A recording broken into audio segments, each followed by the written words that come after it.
You know that moment when everything clicks, when time disappears, your mind goes silent, and you move with perfect clarity? Athletes call it the zone. Psychologists call it flow state. But samurai discovered it centuries ago, and they called it Mushin. Mushin means no mind. Not emptiness, not thoughtlessness, but a mind so present, so razor-sharp, that thinking vanishes and pure action remains. When a samurai faced death in combat, he couldn't afford hesitation. One thought, one flicker of fear or doubt meant the end. So they trained to enter a state beyond thought, where their body moved faster than their mind could interfere. This wasn't mysticism. This was survival. Today, you face different battles. Presentations that make your heart race, conversations where you freeze up, creative work where you second-guess every move. Your enemy isn't a sword. It's the voice in your head that won't shut up, the overthinking, the self-doubt, the paralysis by analysis. But the samurai way still works, because Mushin isn't about becoming emotionless or superhuman. It's about training your mind to get out of your body's way, to trust your preparation so deeply that when the moment comes, you just act. The modern world glorifies thinking, more analysis, more strategy, more planning. But the samurai understood something we've forgotten. There's a point where thinking becomes your obstacle, where your conscious mind, trying to help, actually slows you down.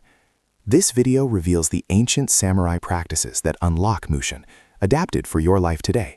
No meditation retreats required, no esoteric philosophy, just practical techniques warriors used when their lives depended on entering flow state instantly. Because whether you're stepping into a meeting, a competition, or a difficult conversation, you deserve to show up with the calm, confident presence of a master. There's a famous Zen story about a master and a student. The student arrives, eager to learn, but can't stop talking about everything he already knows. The master begins pouring tea into the student's cup. He keeps pouring. The tea overflows, spilling across the table, and still the master pours. "Stop!" the student shouts. "The cup is full." The master smiles. Exactly. Like this cup, your mind is so full of opinions and expectations that nothing new can enter. Empty your cup first. This is where Mushin begins, with empty space. Most people enter important moments carrying invisible weight. They're worried about impressing others, anxious about failure, obsessed with the perfect outcome. Their cup is overflowing with thoughts about what should happen, what might happen, what happened last time. There's no room left for what's actually happening right now. Samurai called this attachment. When you're attached to winning, you fight scared. When you're attached to looking good, you hesitate. When you're attached to avoiding pain, you tense up before the blow even lands. Every attachment creates resistance, and resistance kills flow. Emptying the cup doesn't mean you stop caring about results. It means you stop gripping them. You prepare thoroughly, then release control of the outcome. You shift your focus from "I must succeed" to "I will give myself completely to this moment." Think about the last time you performed at your absolute best. Chances are you weren't thinking about being great. You were just doing. The basketball player in the zone isn't calculating his shooting percentage. He's watching the ball leave his hands with calm certainty. The musician lost in the music isn't worried about hitting wrong notes. She's flowing with the melody. This is the paradox samurai understood. The more desperately you chase success, the more it evades you. But when you empty your cup, when you let go of needing things to go a certain way, your body knows exactly what to do. Before your next challenge, practice this. Take 3 deep breaths. With each exhale, release one expectation. I don't need to be perfect. I don't need everyone's approval. I don't need to control this outcome. Feel the space that opens up. That space is where Mushin lives. That emptiness is your power, because only an empty cup can be filled with flow. Bruce Lee once said, "I fear not the man who has practiced 10,000 kicks once, but I fear the man who has practiced one kick 10,000 times. This is the samurai principle of training until technique disappears. When you first learn anything, driving, public speaking, playing an instrument, your conscious mind runs the show. You think through every step. Okay, now I do this, then that, then this. It's exhausting, clunky, slow. You can't enter flow state because your thinking brain is too busy micromanaging. But something magical happens with enough repetition. The skill migrates from your conscious mind to your body. Your muscles develop memory. Your nervous system creates pathways. What once required intense concentration becomes automatic. You stop doing the technique and start being it. This is when Mushin becomes possible. Samurai spent years perfecting the same sword cuts, the same stances, the same breathing patterns, not because they were obsessed with perfection, but because they understood something crucial. In the chaos of combat, you don't have time to think. Your survival depends on your body knowing what to do before your mind can interfere. The same principle applies to your life. The CEO who navigates tough conversations with ease has had hundreds of difficult discussions. The comedian who looks effortlessly funny has bombed on stage more times than you've performed. The surgeon whose hands move with calm precision has repeated the same procedures until they're choreographed into muscle. They've trained until they forgot. Here's what this looks like practically. Choose one skill that matters to your goals. Just one. Not 10 things you practice occasionally. One thing you practice relentlessly. A sales pitch, a presentation opening, a difficult conversation, a morning routine, a creative process. Then drill it. Not mindlessly, with full presence and attention, but repeatedly. So many times that the mechanics fade into the background and something deeper emerges. Intuition, instinct, flow. Most people practice until they get it right once, then move on. Samurai practiced until they couldn't get it wrong. They practiced until thinking became the enemy and the body became the master. Because when the moment arrives, when pressure hits and stakes are high, you won't rise to the occasion. You'll default to your training. If your training lives only in your head will freeze. But if your training lives in your bones, your body will flow. Train until the technique vanishes. Train until you forget you're performing. Train until there's no gap between intention and action. That's when you stop doing Mushin. That's when you become Mushin. Your breath is the bridge between your body and your mind. Control your breath, and you control your state. This isn't philosophy, it's physiology. When samurai faced battle, they didn't try to eliminate fear. Fear is automatic. Instead, they used breathing techniques to override their nervous system's panic response. Because here's the truth, your body can't tell the difference between a sword fight and a job interview. Both trigger the same stress response: elevated heart rate, shallow breathing, tunnel vision, racing thoughts. And shallow, rapid breathing keeps you locked in that panic state. But there's a hack samurai discovered centuries before neuroscience confirmed it. Slow, controlled exhales activate your parasympathetic nervous system. This is the part of your biology designed to calm you down, sharpen your focus, and open the doorway to flow state. Most people breathe backwards under pressure. They take quick, shallow inhales, holding tension in their chest. Their shoulders rise, their jaw clenches. This signals danger to their brain, which then produces more stress hormones. It's a vicious cycle that guarantees you'll stay in your head, overthinking, unable to access flow. Samurai breathing works differently.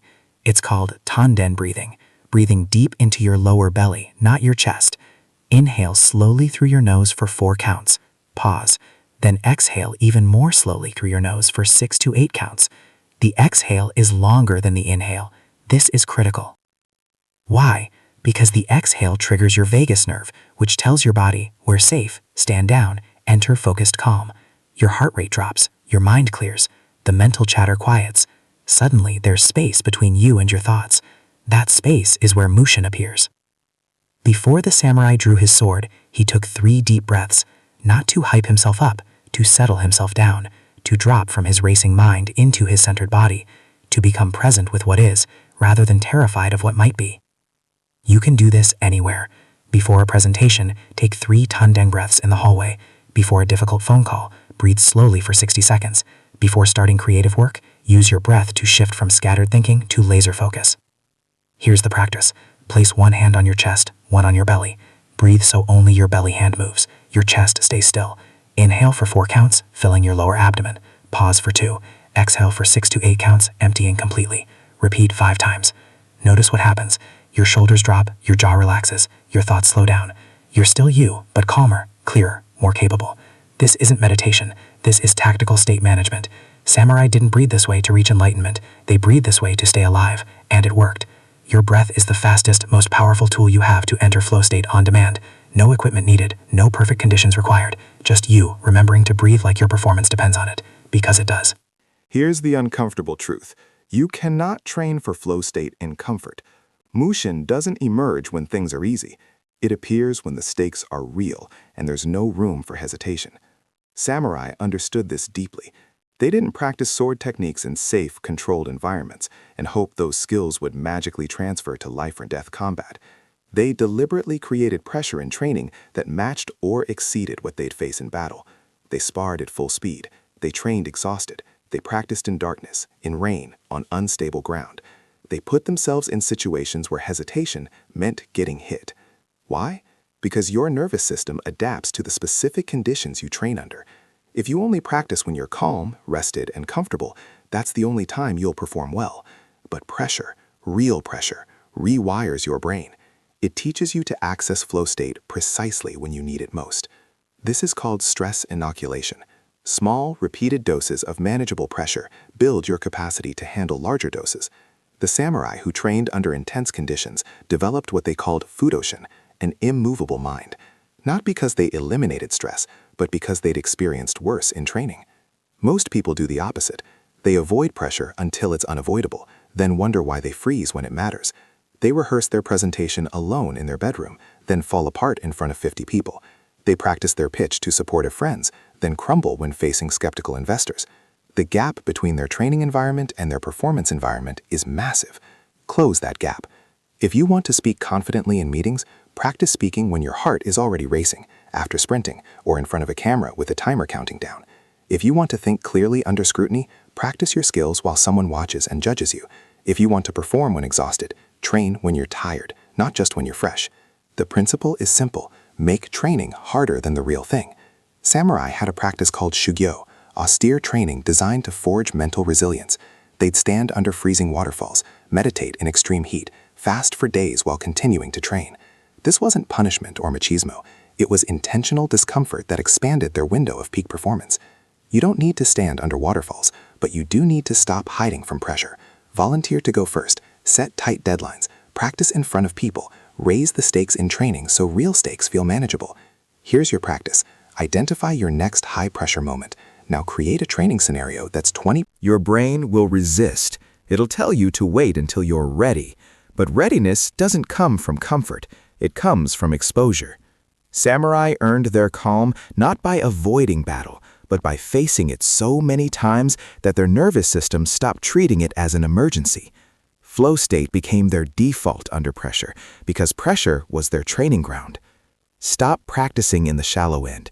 Dive into the deep water while you still have the choice, because when the real moment comes, you won't rise to the occasion. You'll default to what you've conditioned yourself to handle. Make pressure your teacher. It's the only way Mushin becomes reflexive instead of accidental. The untrained mind tries to do everything at once. The samurai mind does one thing completely. When a samurai faced multiple opponents, the amateur's instinct was to track everyone simultaneously, watching 3 enemies, worrying about 4 angles of attack, trying to predict 5 possible outcomes. This divided attention guaranteed defeat. You can't move decisively when your awareness is scattered across a dozen concerns. The master did something counterintuitive.